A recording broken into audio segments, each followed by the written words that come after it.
couple of days ago, I put these two on, so those gel strips. So they've been on now just only for a couple of days. I've done a few gardening, done a few other things. They're still okay. I'm going to show you how easy they are to remove. I'm going to show you two different methods, and then you can decide which way you think is the easiest. So the first method is using our TruShine gel, what are they called? Gel enamel remover pockets. So this was originally made for our TruShine gel. It's also for our Vibe, any of our gel enamel products. These are made, and they do have like a little bit of acetone in them. So for the gel strips, all you have to do is tear a little across there. It says tear here, so tear there, like that. And you'll notice on the inside, it's got like a little pad. That's where it's got the sort of the nail polish remover acetone on it. And you just put your finger in like this, like that. And then we curl it over like this, so that the pad is sitting over the nail. You don't need your whole finger in it, just the pad's got to be sitting over your nail. And then you can either hold it on there, tape it on there, or you can buy these little clips off eBay really, really cheap. They're only a couple of, I think I bought a set of 10 for like $3 or $4 or something. So these little clips just to kind of hold it on so you can still do things.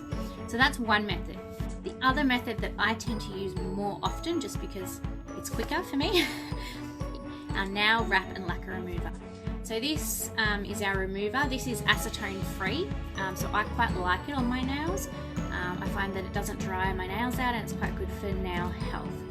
What I tend to do with this is it's got a pump action, and so if I go really slowly and pump it really, really slowly, try not to spray the camera, it comes into that well. So I don't know if you can kind of see that. There's like remover in that well there now. So I've slowly pumped it, and then it's kind of filled up the well. Got my remover. I might just tip that down so you can kind of see here. So I've got my remover here, and I just sort of dip my rubber cuticle pusher, so nothing that's too sharp that's going to accidentally scratch your nails or anything like that. And then I rub my cuticle pusher just along the edge, just to see if I can find a weak spot. And once I found a weak spot where it's just starting to lift, then I grab some of my remover and I just pop it in there. So tipping it in there. If you have your normal nail polish remover, you could just tip it into the lid and do the same sort of thing. Just tip a little bit into the lid and then dip. But the important thing is not to get impatient and just rip it, because that's where it can damage your nails if you're not careful.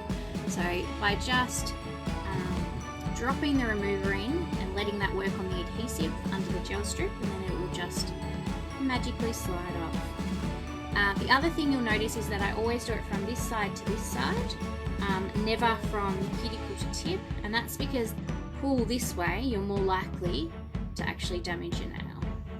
So I'm just dropping more remover in there. I'm not applying much pressure, I'm just really dropping it in there and just rubbing on the nail just to loosen the adhesive. And you'll see it's just come off. So that is all it is. Then we'll just get a little bit more of that remover that's still in the well, if there's anything in there, and just see how there's a little bit of sticky sort of residue, and I just sort of wipe that off. So there is absolutely, I'm trying to see if I can get this in focus. There's absolutely no damage to your nail whatsoever.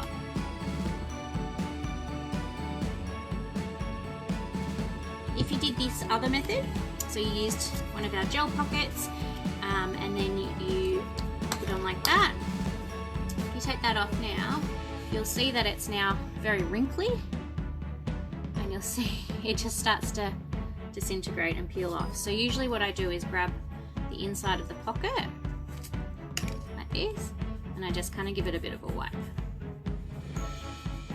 And again, we're not using anything to kind of peel or scrape or damage your nails. We're just giving it a nice little rub, and it will come off. And if it's not coming off easily, so if it doesn't just sort of slide off, then it probably means you just need a little bit more time. So you pop it back in the pocket for another couple of minutes and then check it again. a little bit of sticky residue. So you can see there's like this little bit of bluey stuff. So I'm just going to get my remover onto that same acetone pad that I had before and just make sure that there's no sticky residue left on the nail. Better. So as you can see, there's absolutely no damage on the nails. If you've got any questions, let me know, and we'll go from there. Alright, if no one's got any other questions, we'll leave it for now. But please watch the replay. If you are watching this, make sure you just say hi.